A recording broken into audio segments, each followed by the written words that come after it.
chat them in the let's chat them in the okay, let's start.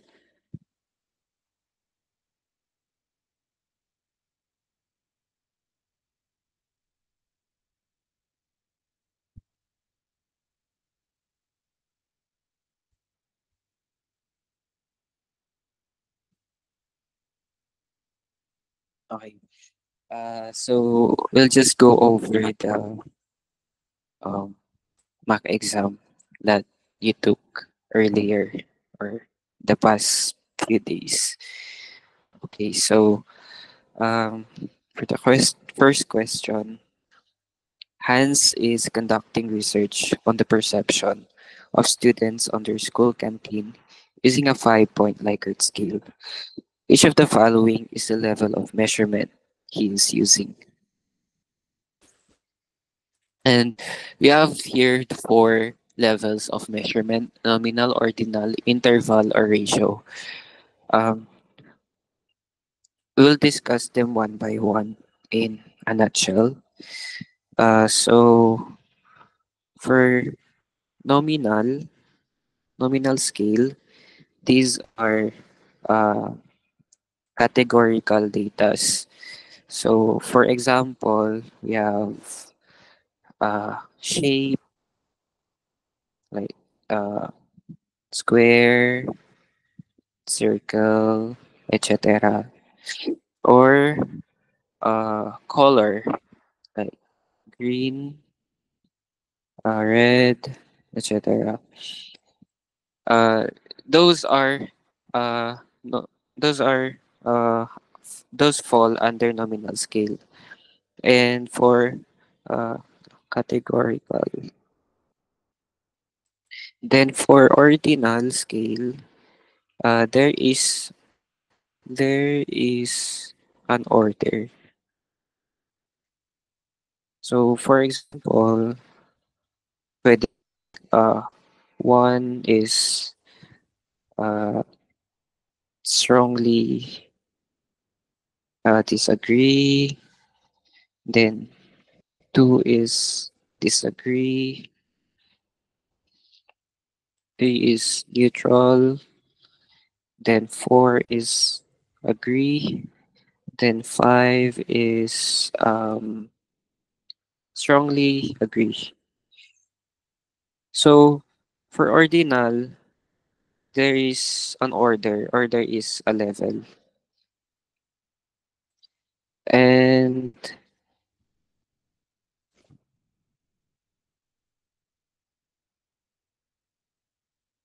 for ano naman, for interval,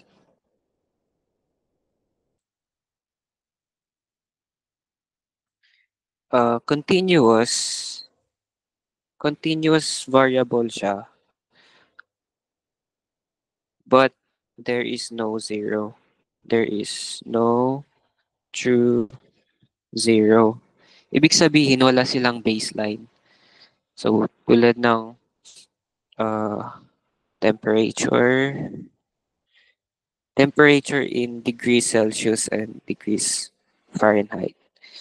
Uh, SAT scores, usually SAT scores ranges from 200 to 800, 'di ba? And also pH scale. And for ratio scale, continuous din siya, pero there is true zero. So may baseline na siya tulad ng weight. Uh, parang kunwari 0 kilograms. 0 kilograms means basically nothing. So it's a true zero. Height, uh, ano pa ba? Height, weight, uh, basta ganun.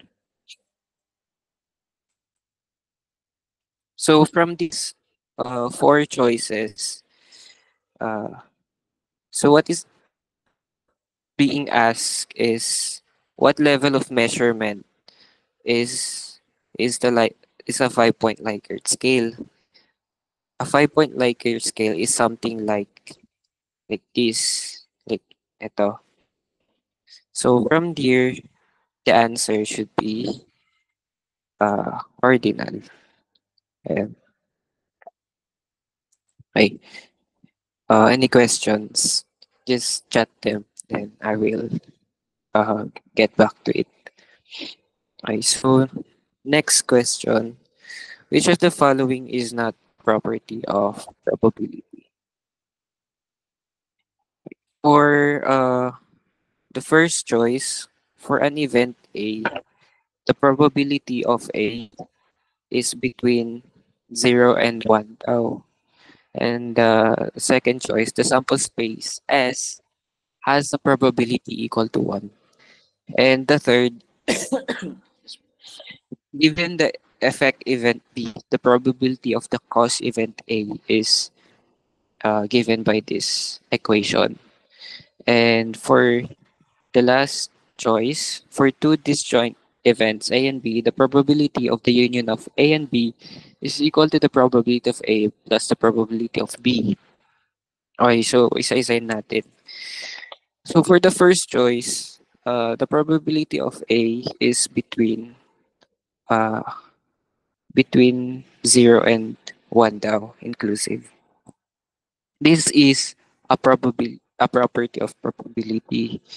This is called the uh, non-negativity property of probability. Property. Yan. So for any event, yung probability lang na it occurs is between 0 and 1 only. Okay, for the second choice, the sample space S has a probability equal to 1. So from the word sample space, this refers to uh, all possibility in the space. And sabi niya, the probability of S daw, there's a sample space is equal to 1. This is actually true. Uh, this is called the norming property of probability. Ayan. May pangalan yung mga property na yan. So, parang kunwari, uh, you roll a dice na, kunwari, pwede yung 1, 2, 3, 4, 5, and 6. Suppose it is a fair dice, so 1, 6 lahat. Ito. This is your sample space. So, the probability of sample space is just getting the uh, sum of all probabilities of possible each possible of each possible uh, outcome. So if we add them all, mga ito 1/6 1/6 na anim na beses. Of course, that will be 6 over 6 are equal to 1. That's norming property. Okay, so for the third choice, let me write it.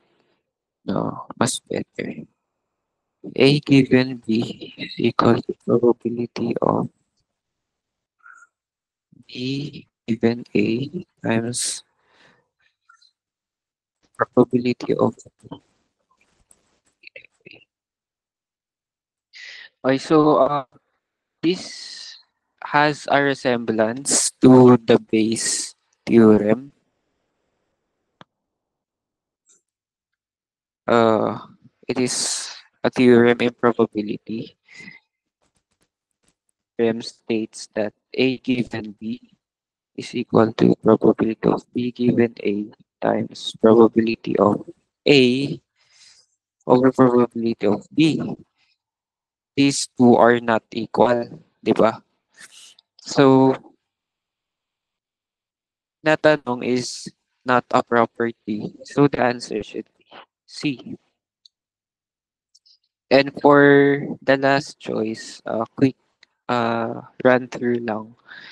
Uh, for two disjoint events, or also known as mutually exclusive events. So, parang may ganyan. Yeah, event A and event B, they are disjoint. So, wala silang intersection. Yung probability of A union B daw, probability of A union B, ito, is just the probability of A, yung this, plus the probability of B. And so, medyo intuitive naman, di ba? Na if disjoint sila, the probability of their union is just the sum of the probability of A and B. Okay. It's clear ba for this question? Okay, so let's move on to the next question. Okay, so for the first few questions pala, medyo ano pa lang siya, conceptual, pero later on we will solve some problems. Okay, so for the third question, Miko has a list of the names of his 30 classmates. He wants to choose 5 samples by clustering every 6 names together on the list. He then randomly chooses a number k from 1 to 6 and get the names of the kth name of every cluster. What type of sampling method did he use? Okay, so these 4 choices are random sampling technique, and may differences sila. So, for simple random sampling or SRS, meron kang uh, parang a group or a population. Or A, B, C, D, E, F, G. Meron kang group. And simple random sampling states that you are sampling randomly, means equal choices, equal chances sila lahat na mapili. So, example nito ay drawlats or pwede ring uh, random number generator.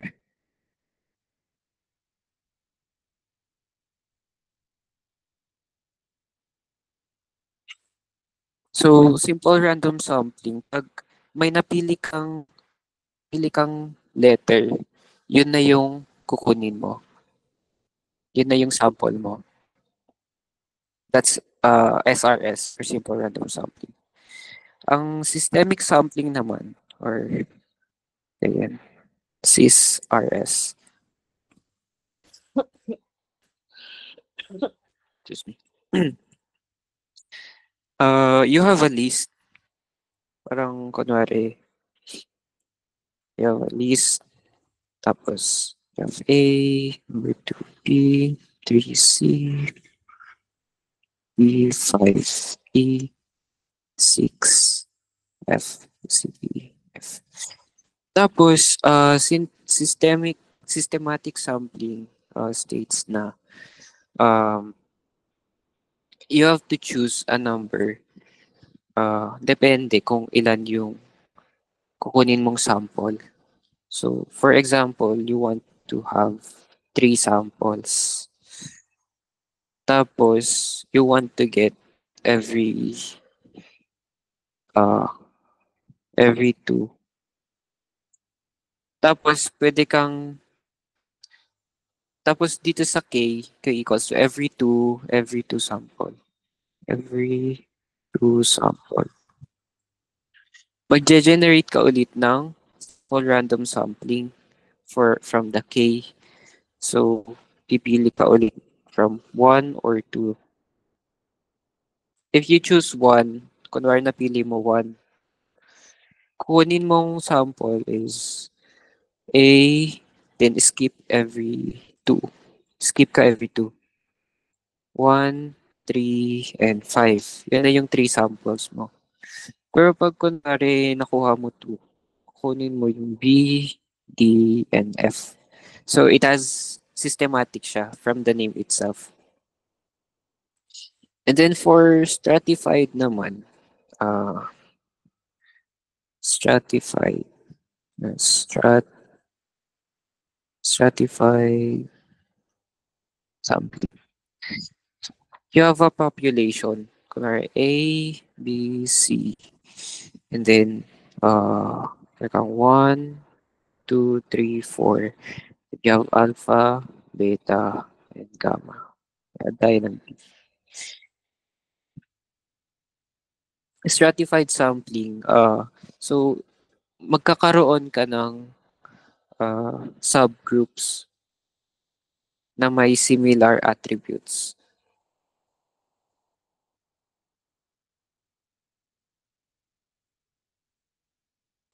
And then, from this population, may mga similar attributes. You have A, B, C, D. And then 1, 2, 3, 4. And then you have alpha, beta, and gamma. They have similar attributes per ano. Tawag mo dito sa per group is a stratum. Ayan. And then from each stratum, back there. kukuha ka ulit ng sample mo using SRS or systematic. Either the two. So, pwedeng, kunwari draw lots ka from A, B, C, D, nakuha mo si C. And then 1, 2, 3, 4. Nakuha mo si 2. And then, nakuha mo si alpha. So, etong tatlo na yung magiging sample mo. Samples. That's stratified sampling. And for cluster, kunwari you have A, B, C, D.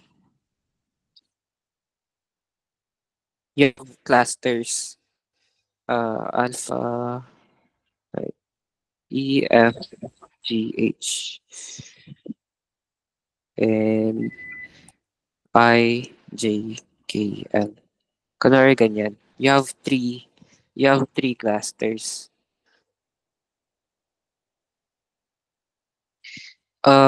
So for cluster sampling, yung gagawin mo dito, you can do simple random sampling or systematic sampling.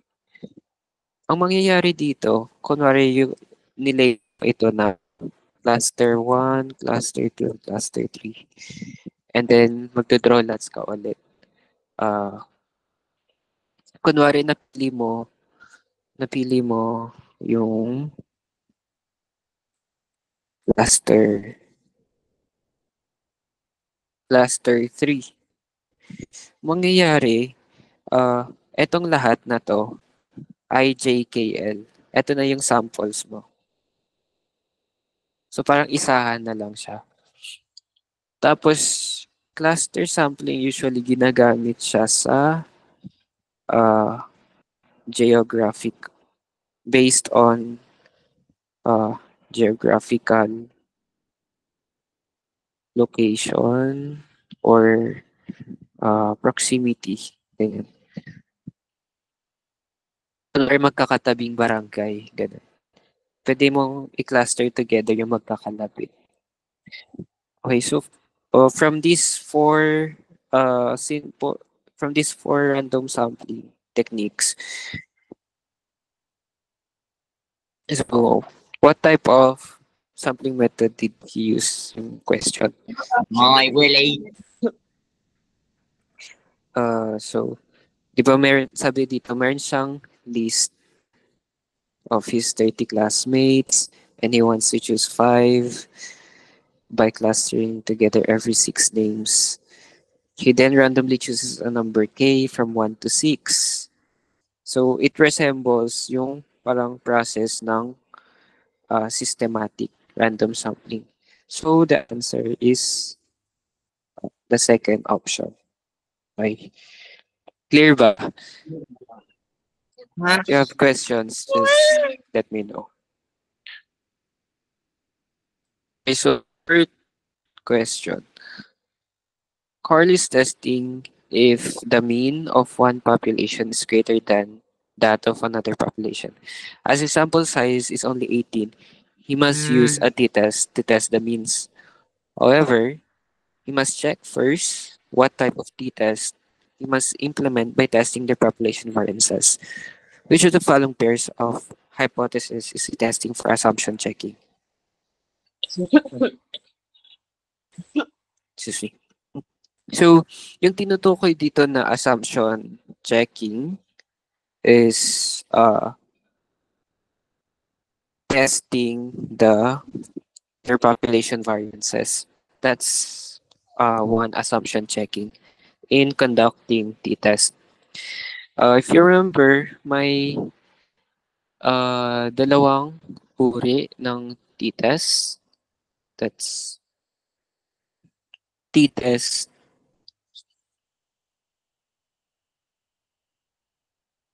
in the independent samples in the and samples and t-test dependent samples. Dependent samples. And from uh, t-test independent samples, meron siyang ulit dalawa na types. Pwede siyang pooled variance or separate variance. Ito yung chine-check natin kung pooled variance ba or separate variance. Ngayon yung tinatanong, which of the following pairs of hypothesis is he testing for assumption checking? Yung tinetest ulit is their population variance. So, hindi na pwede tong A and B. Kasi A and B are testing means, di ba? Mu, refers to population means, while sigma squared, it refers to population variances. Again, yung tinetest natin ay population variances. Uh,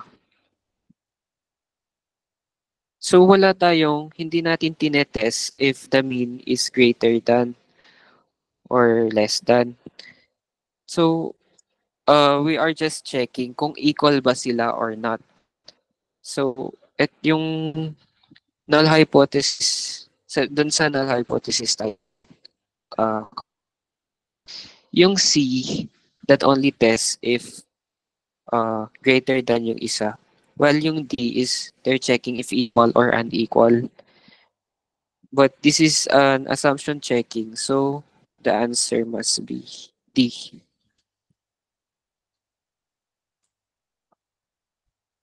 Okay.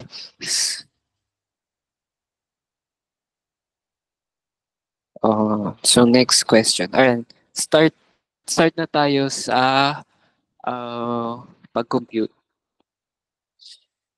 The sample mean of 16 runners to finish a 100-meter sprint is 14 seconds.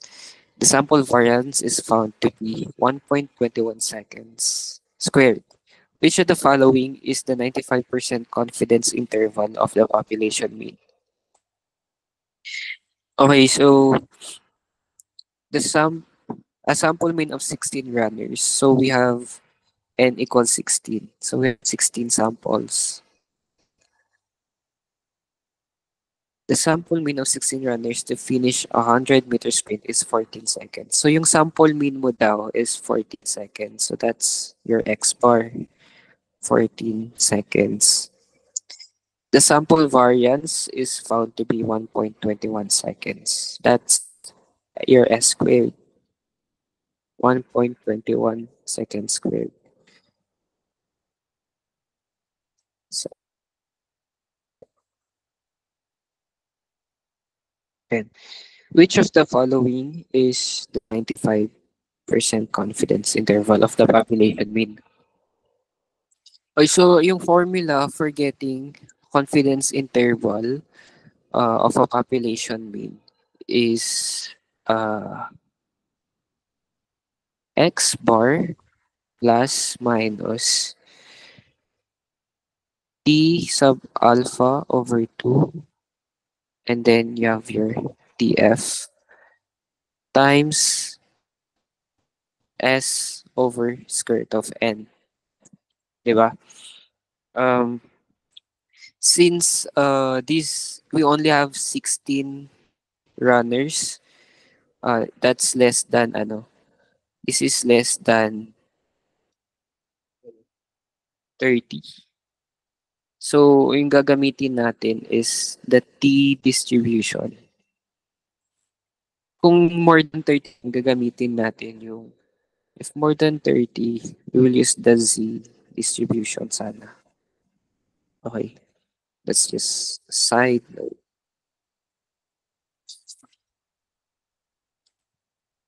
Wait, sulat ko ng mas. And okay, so we just have to plug in the values. Kasi given naman na yung ano, di ba?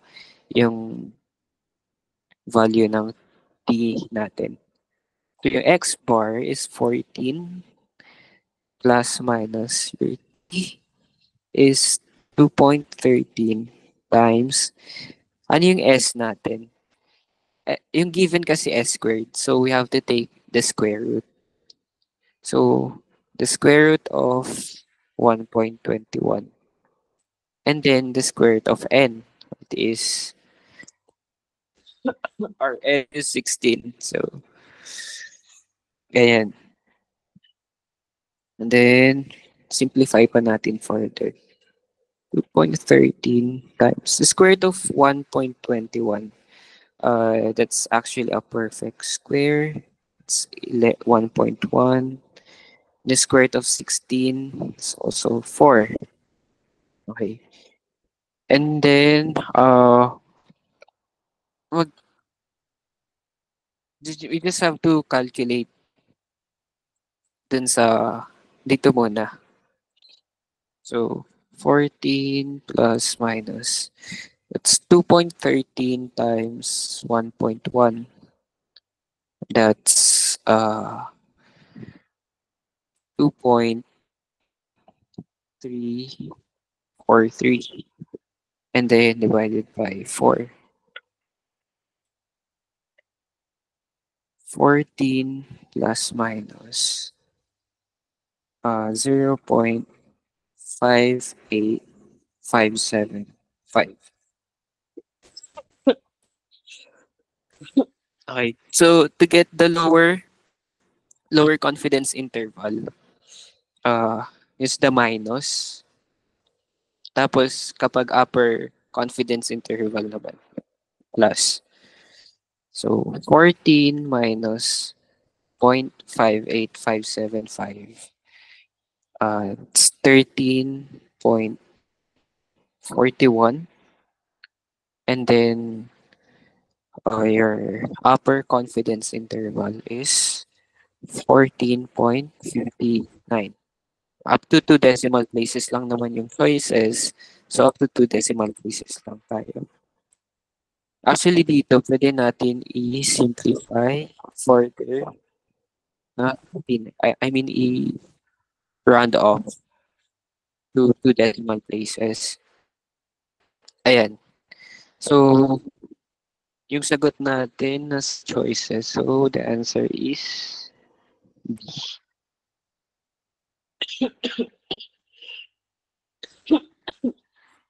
Okay, next question. Which of the following is the probability of inflicting a type 1 error? Okay, so we have two types of errors in statistics. We have the type 1 error and the type 2 error. Type 1 error, it mainly involves alpha or the level of significance. And the other one is your beta. So, um, for alpha, your alpha naman, it also involves the fact that your HO is true, while for beta, your HA is true. That's your condition. These are your conditions. Okay. So for um by definition, your alpha is your type 1 error. They are the same.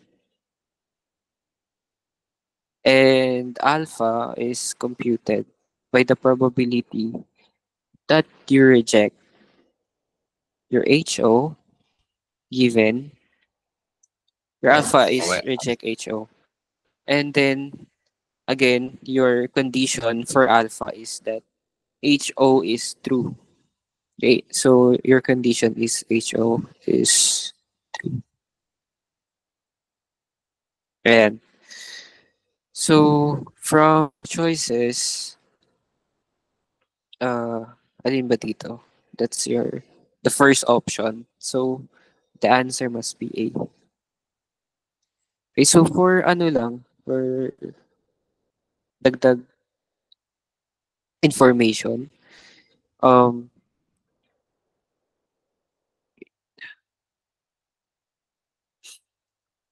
so your A, letter A is, that's alpha, and ano ba yung complement nito or kabaliktaran? Under the same condition na HO is true. That's letter C, di ba? So, kunin lang yung complement. So, that's 1 minus alpha. And then, kapag HO is false, that's the same as HA is true. So, B and D involves beta. But by definition, this is beta. Do not reject HO. So, yung complement nito must be B. So, that's 1 minus beta. Ito yung type 1 error.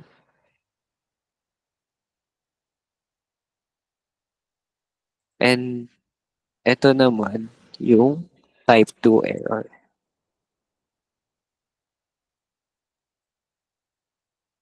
Ayan. Okay. Next question.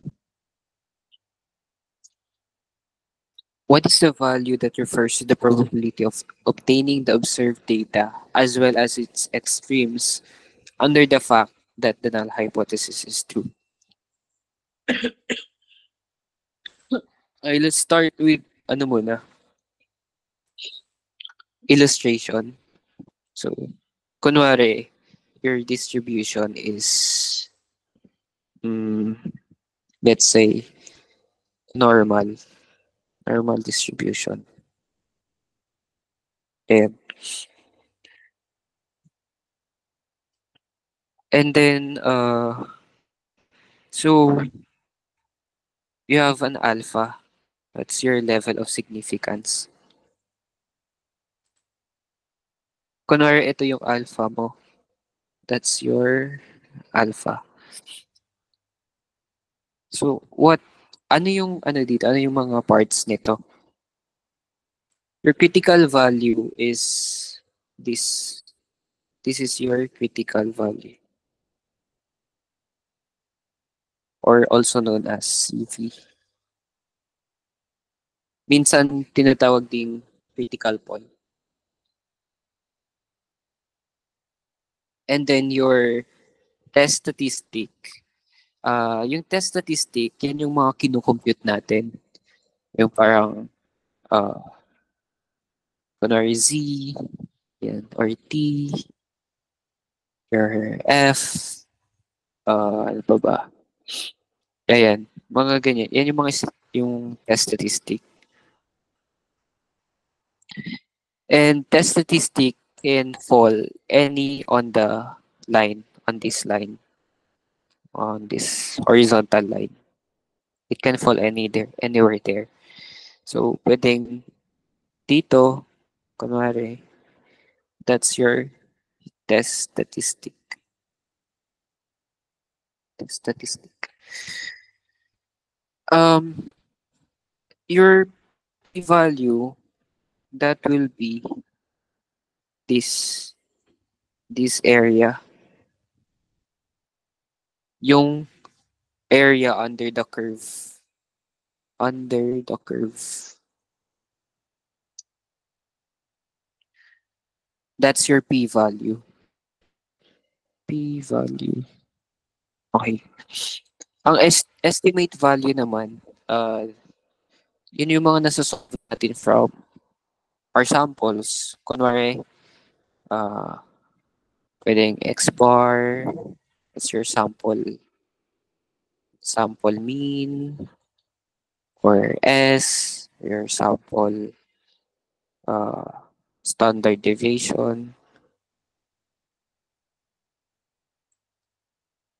And those are examples of estimate value. So going back to the question, what is the value that refers to the probability of obtaining the observed data as well as its extremes? Yung observed data na tinutukoy dito, ito, that's your test statistic actually.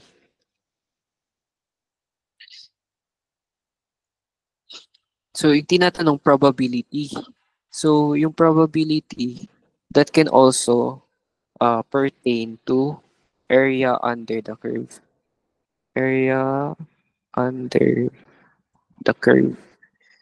So from the discussion kanina, that should be our p-value. So our answer is p-value. And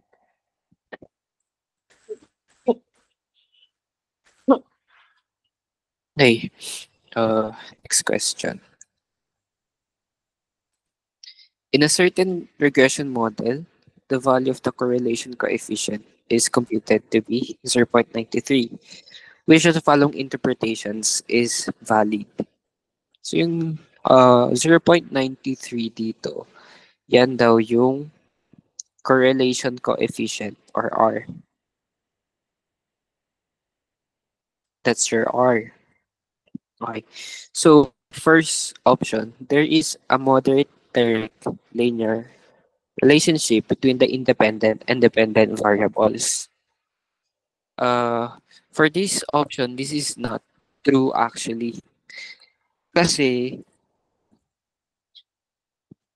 it is true that it is a direct. This is true. True na part dito. Ito yung true na part. For yung moderate, dito na yung false. Ito na yung nagpapamali ng option na to. With 0.93, malapit yan sa 1. So if your R approaches 1, it indicates a strong relationship. Kapag naman approaches to 0.5, that's moderate. Tapos when it approaches 0, that's weak. the strength of your linear relationship. So, hindi na pwede yung first option kasi it's not a moderate strength. For option B, for every increase in the independent variable, there is a 0.93 increase in the dependent variable. Again, 0.93 is just the correlation coefficient.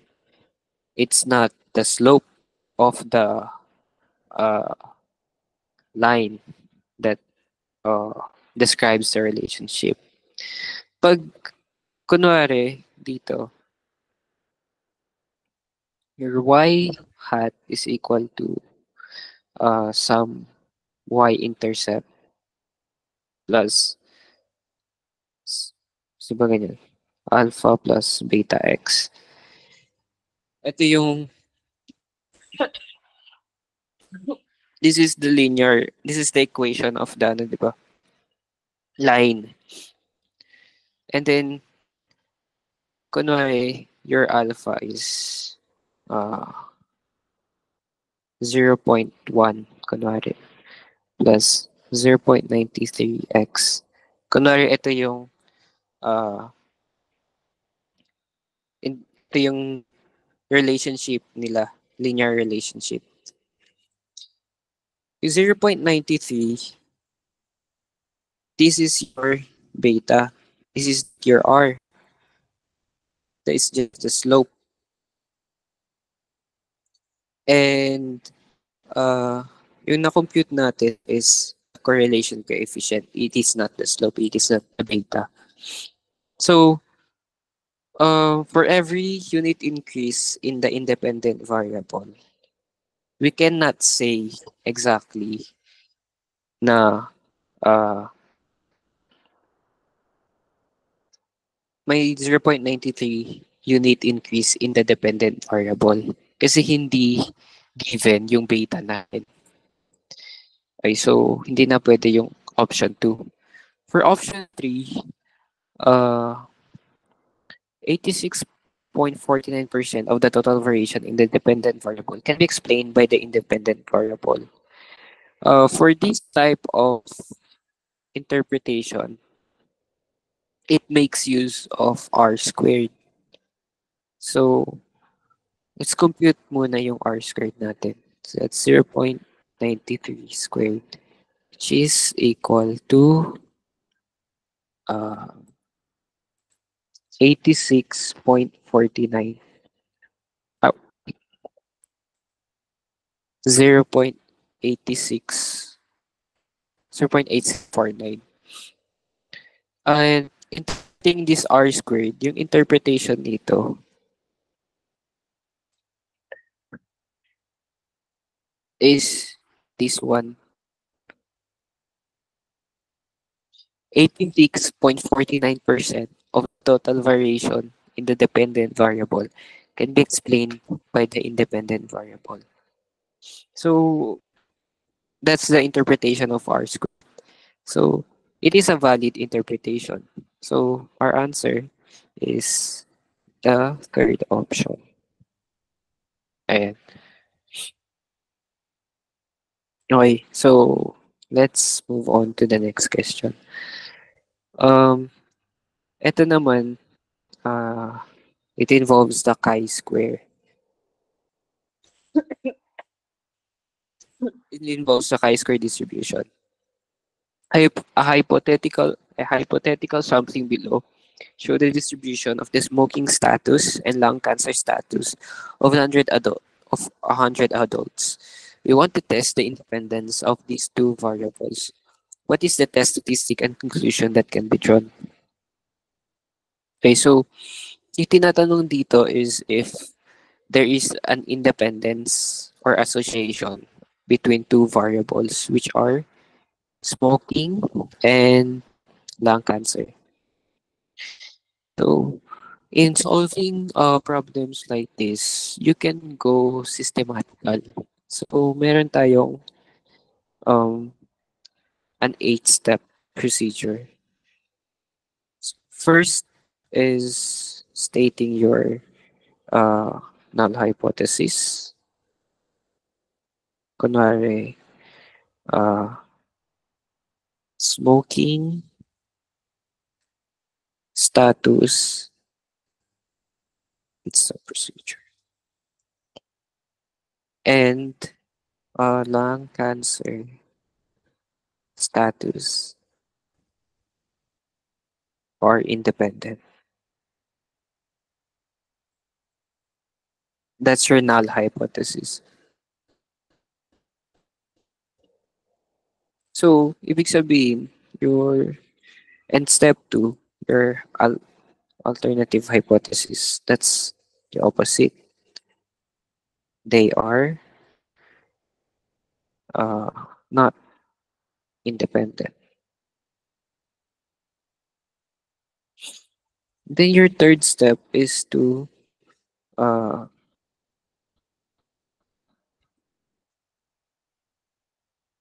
state your alpha.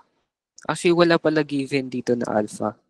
So, in problems like this, pag walang alpha, the default is 0.05. That's the default. And then number four is your um, test statistic. Your test statistic.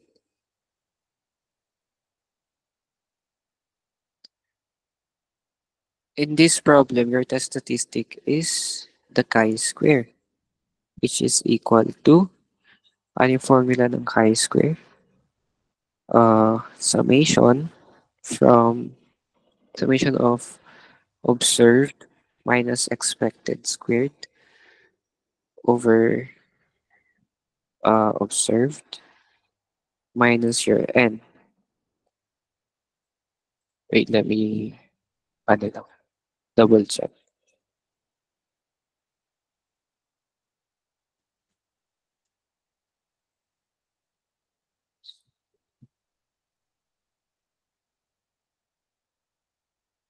Okay, mali. Uh, this is expected. Yan. Oh, the other formula is summation of observed squared minus all over expected minus your n. Your n is your sample size. And then number five is the fifth step is compute. Okay, so compute for the test statistic.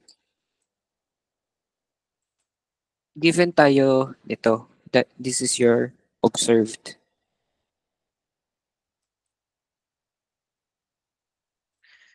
You have a smoking status and lung cancer. Then my yes, no, yes, no. Yes, no, yes, no. And then the given is 44, 13, 18, and 25. Okay, so for solving for your expected table, so copy lang natin.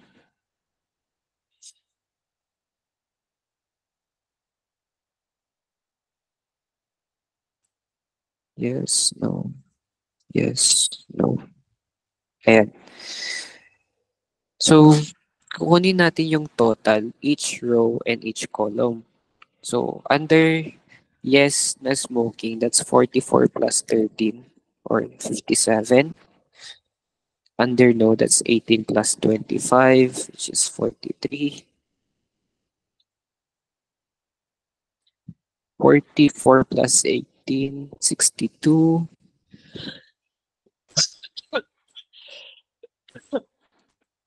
Excuse me. And 18 plus 25 is 38. Dapat yung same dapat sila ng total nito tsaka nito. And then to get your mm, expected cells, kunwari, you get the intersection of the total. You have 57 and 62. 57 times 62 and divide by the total. That's 100. 57 times 62 divided by 100 is 35.34. And then, doon mapupunta yung cell na yun. And then, gagawin natin yan for all cells. So, next ay kunwari ito, tsaka ito. So, mapupunta siya dito na cell. So, 43 times 62 divided by 100 is 26.66. And then, ganun din yung gagawin nyo dito, tsaka dito. Okay, so to save us time, just gonna compute it.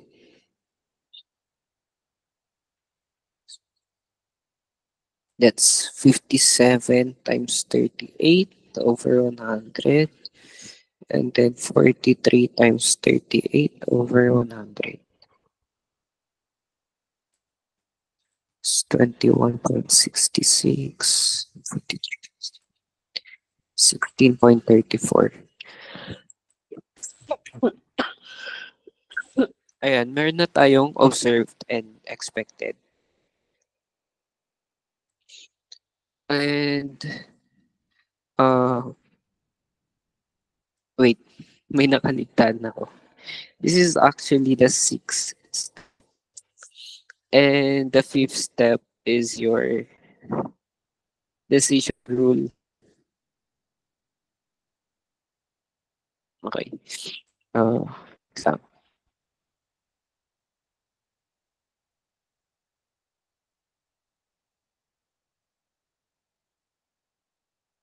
Your decision rule is use of this.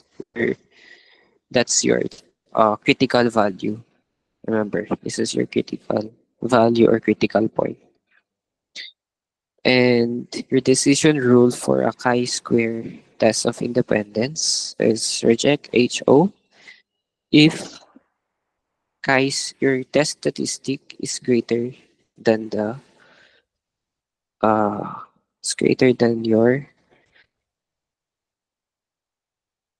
critical, which is 3.841.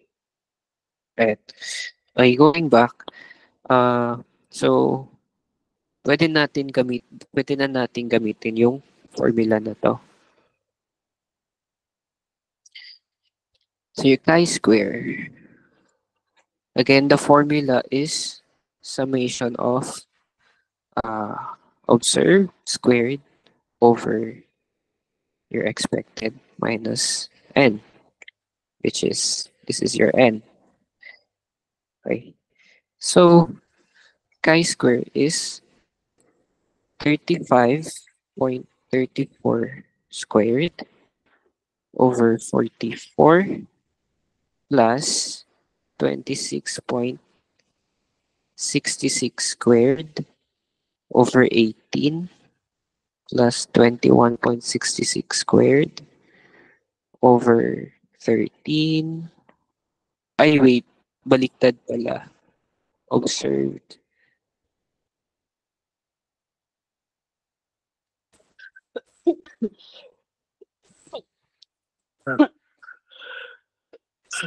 Excuse me. Observed squared over expected pala. So it's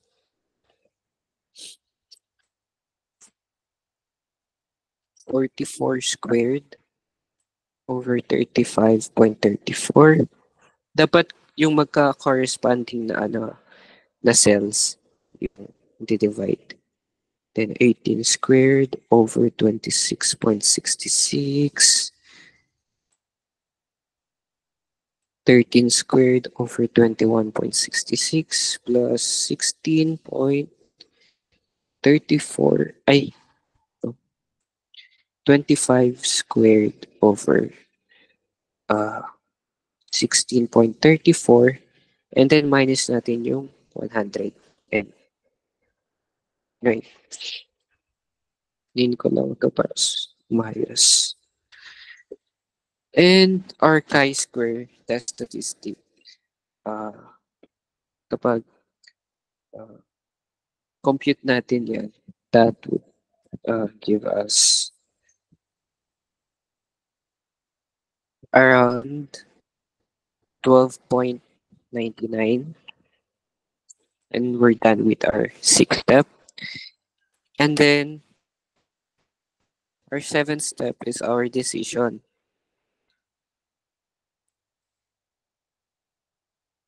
Ito, dito tayo i-compare natin ito. If this is true or not. Our chi-square is 12.99 and our chi-square critical value is 3.841. Um, since it is equal, I mean, since it is greater than ito, we are going to reject the null hypothesis. Therefore, number 8, we're left with the null hypothesis. They are not independent. They are not independent. Independent. Ayan. So, from our choices, hindi na pwede si C and D because that's not 12.99. And our interpretation is they are not independent. Or in other words, if independent, uh, it is also known, it is synonymous to associated. So, our answer is A. Okay. Clear ba yung item na to? If you have questions, just chat them. Right. Let's move on to the next question. Ito, madali lang to. A discrete random variable x has a probability mass function below. Which of the following is the expected value of x? Okay, so expected value. What is expected value? Expected value for a discrete random variable. It's just summation of x times p of x for all x. Pero yung p of x natin, as you can see, may mga ano siya, may c, may constant. Your c is constant. Again, from the norming, or norming property, your p of s, your sample space, has be equal to 1. So, our pag in-add natin lahat to, dapat equal to 1 lang. Pina-add natin ito. And then we can solve for C.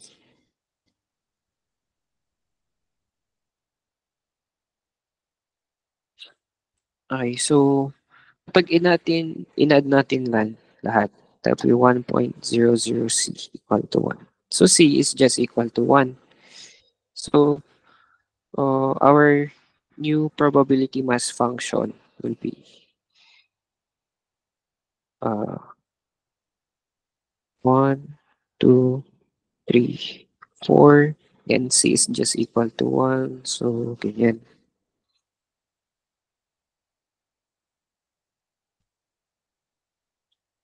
And then, pwede na natin kunin yung expected value of x.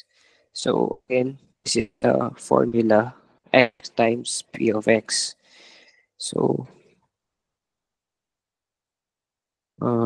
kaya lang. So, 1 times 0.31 plus 2 times 0.17 plus 3 times 0.19 plus 4 times 0.33. So, ganyan lang siya. Yung pagkuha ng expected value.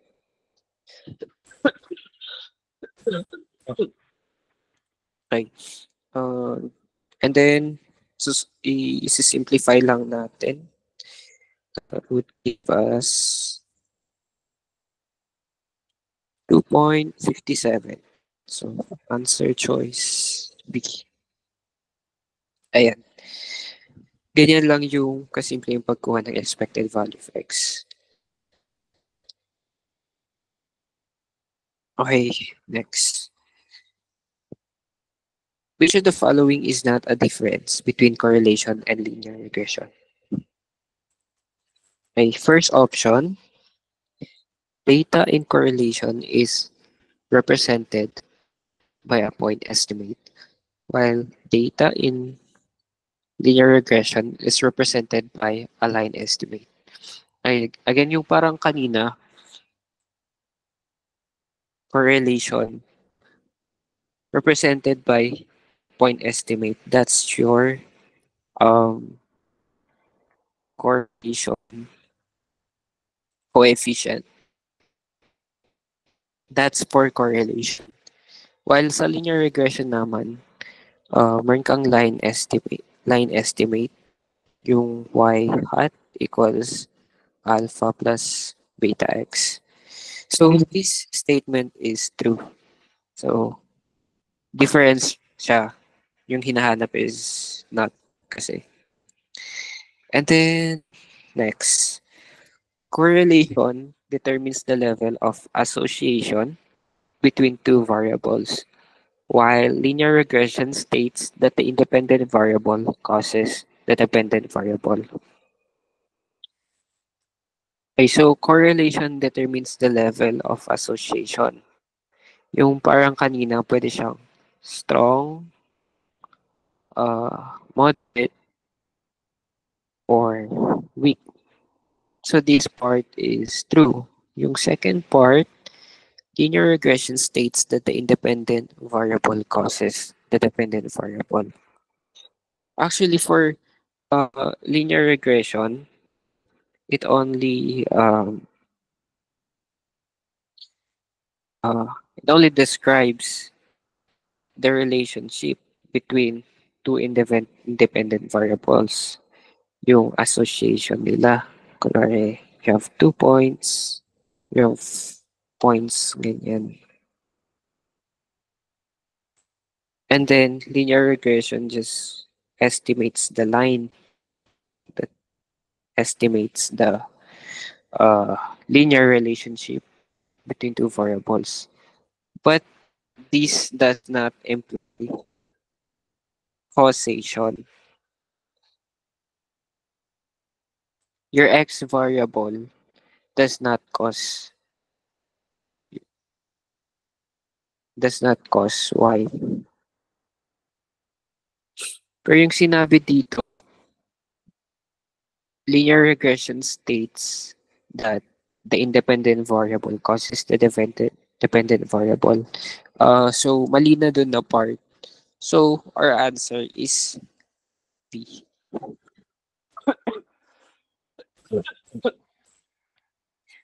What yung difference naman dito sa C and D? That's both true. Linear regression can have more than one independent variable, while correlation just needs two continuous variables. That's true. And then, yung pang-apat, variables in correlation can be interchanged, while independent and dependent variables in linear regression cannot. Ayan. So, that's for this item. Okay, next. Ayan, computation na naman. Burns wants to estimate the weight of grade 5 children in her alma mater. From her initial finding, she estimates that the weight variance is 9 kilograms. How large does the sample size that she needs to have a 95% level of confidence with a margin of error of 2.5? Again, uh, okay. Yung given, let's write the given muna. Mm, actually, kulang pala to. Dapat may given to na your z point 25 is equal to 1.96. Ayan. Okay, so she estimates that the weight variance is 9 kilograms. Variance, so my squared, that's 9 kilograms. Inahanap yung sample size. And the margin of error is 2.5. Okay. So, ang formula for margin of error is uh, similar siya kanina dun sa pagkuha ng uh, confidence interval. Pero this time we're just making use of Z and sigma.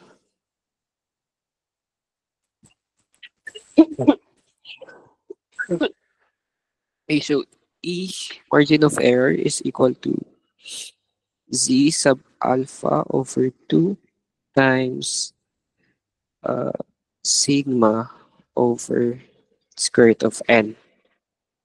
Pero yung unknown natin is n. So we can multiply both sides by square root of n. So, square root of n to z sub alpha over 2 times sigma. And then divide both sides by e. So ito, mawawala na yan. And then, ganyan. And then, let's square both sides.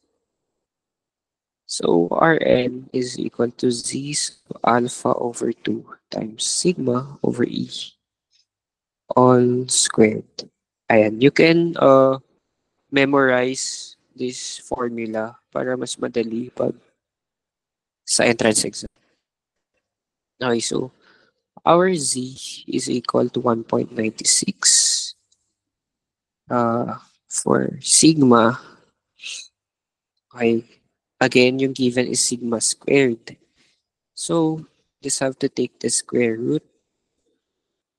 May square pala yan.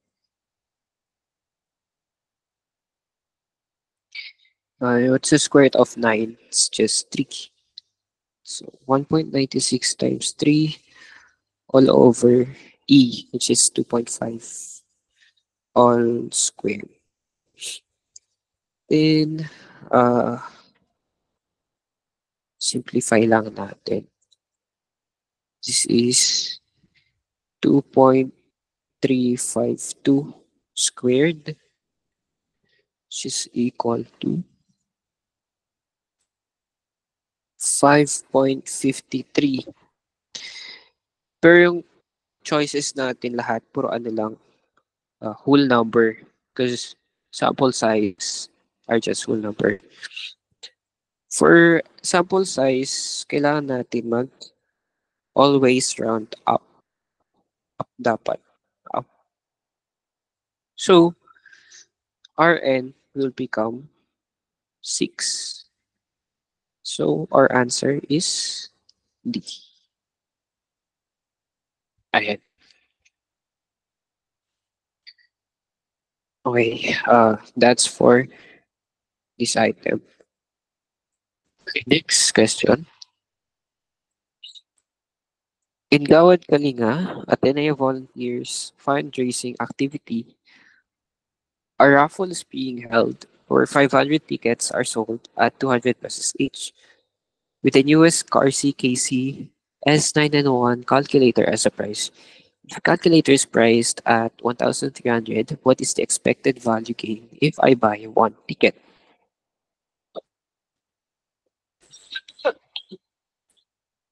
Okay, so what is expected value gain or expected return? Expected return. So ito naman, we can compute this by your uh,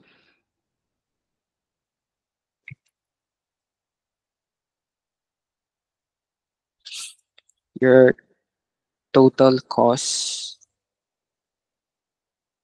minus your expected win. Ayan. So, what is your total cost?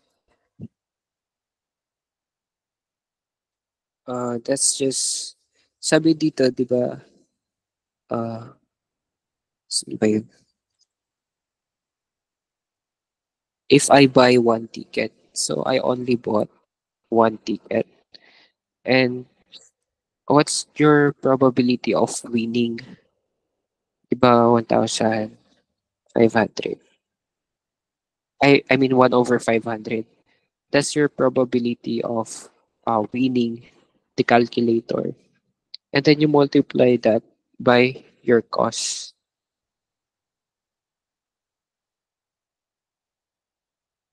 Wait, ayan, times 200. And then your expected, oh wait, no, baliktad.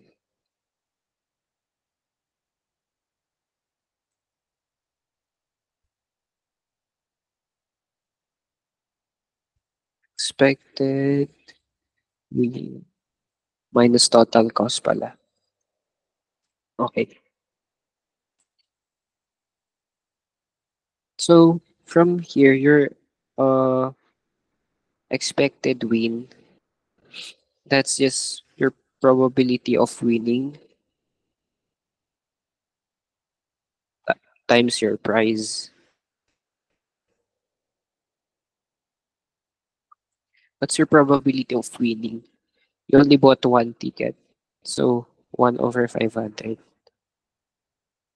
times your price.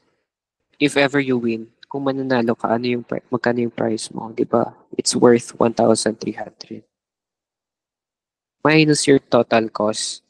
Well, isa lang naman yung ticket mo and it's priced at 200 pesos each. So 200 yung total cost mo. And then just simplify natin. Is 1,300 divided by 500. That's 2.6 minus 200. And that would be negative 197.4. And it's choice C. Ayan. Okay, any questions for solving the expected value gain?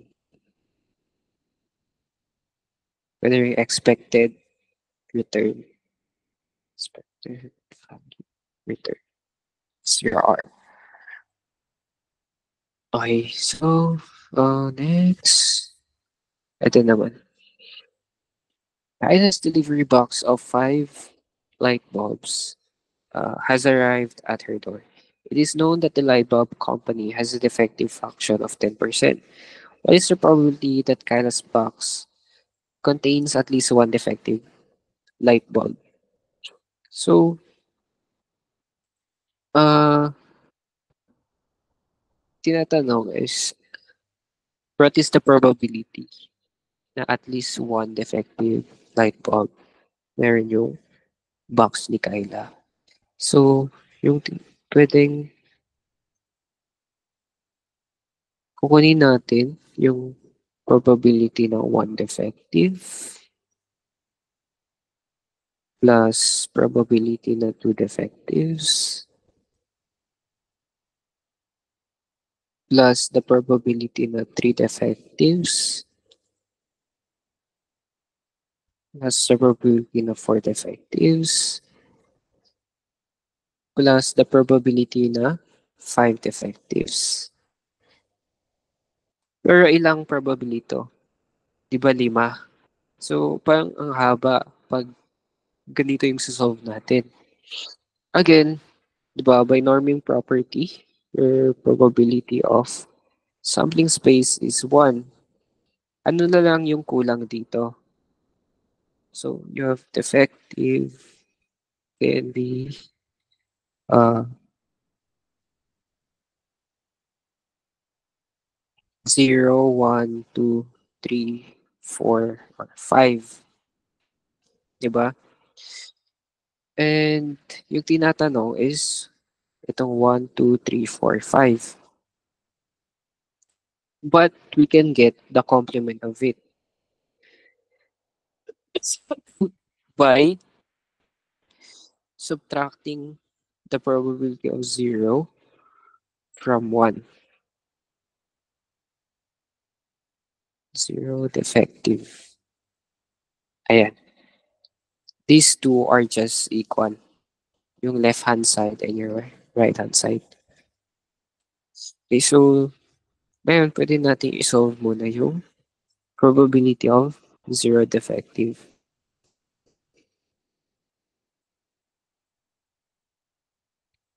Okay, so ano ba yung probability na 0 yung defective ng ng nasa box ni Kyla? So, let's just 5 choose 0 times what's the probability na defective? It's 10% or 0.10. Walang defective. And then 0.90 is to 5. This is for effective, which is 0. And then non-defective, which is 5. Okay, so 5 choose 0 is just 1. 0.10 is 0, is just 1. And then 0. Is 0.9 is to 5. And then simplify lang natin. Is 0.9 times 0.9 is 0.81 times 0.9 is 0.729 times 0.9 is ilan to? 0.6561 times 0.9 is 0.59049. Ayan. So that is the probability na 0 defective.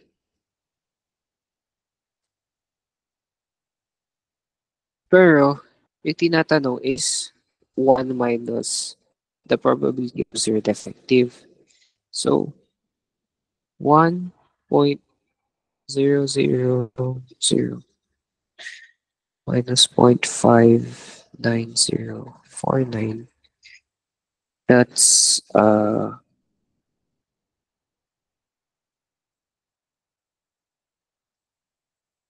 0.40951.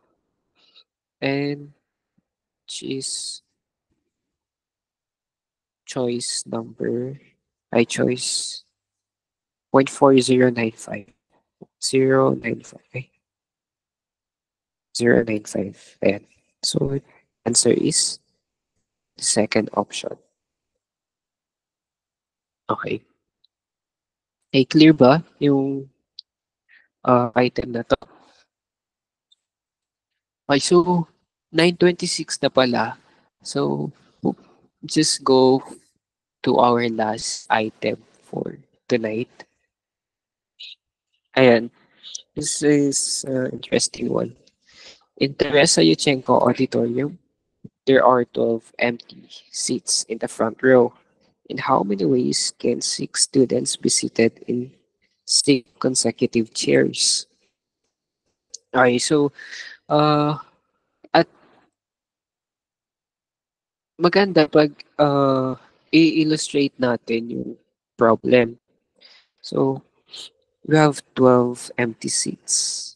That's one, two, three, four, five, six, seven, 8, 9, 10, 11, 12. So, you have 12, di ba?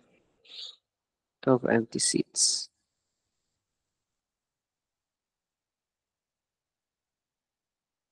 And then, tinatanong, how many ways can six students be seated in consecutive chairs? So, dapat consecutive chairs daw. Anim na magkakatabi. So, for one case, pwede itong for six, di ba? And then, pwede itong 2 to 7. So, pwedeng seats 1 to 6. And then, seats 2 to 7. And then, 3 to 8. So on until 7 to 12. And ilan lahat to? There are 7 possible scenarios. And within scenario, ilan yung possible ways na magkaka ah, ano sila, magkakatabi. So, you have going to count how many for each scenario. So, for this first seat, ilan yung pwede, 'di ba? Kahit sino. So, 6. And then, yung isa nakaupo na doon. So, 5 na lang sila. Then, 4 times 3 times 2 times 1. So on. Which is just equal to 6 factorial. Which is equal to 720. And then, i-multiply natin yan for each scenario. We have 7. Diba? So, 720 times 7, which is equal to 540.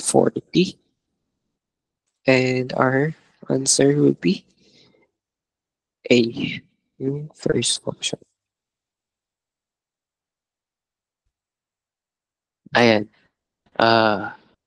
So, dun muna tayo for today.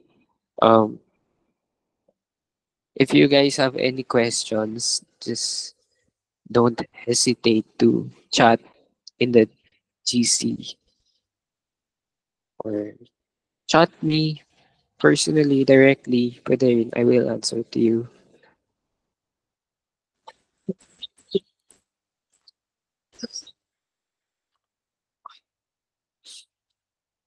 Feature daw tayo. Rolik, are you there? Hello. Ayan, okay. So ayan, thank you Miko for the 1.5 hours of tutorials this day one for your statistics of the stat and DCAT tutorials. And sa mga nandito, can you guys ano tayo? Open cam tayo, tapos take a picture tayo, tapos ask ko na lang sa GC if sino yung okay lang i-upload sa page and sino yung hindi, i-cover na lang natin. Just a souvenir for our first ever session. Thank you guys.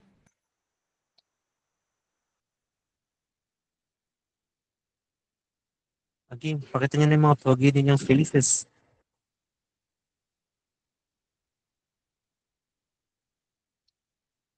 Ayan. Si Miko, hi Ian. Let's give them until 9:32. Tapos let's take a picture. Can you do the screenshot, Fernan? Okay. Open cam ka rin, Fernan, para pag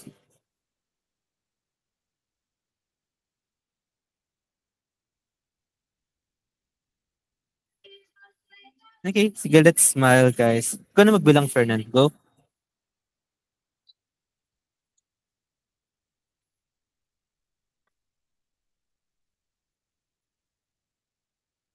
One, two, three.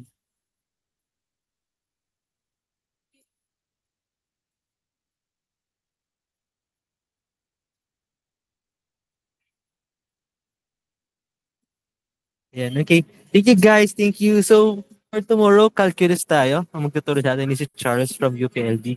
Hope to see you again tomorrow. Bye-bye. Bye guys. Thank you. Thank you.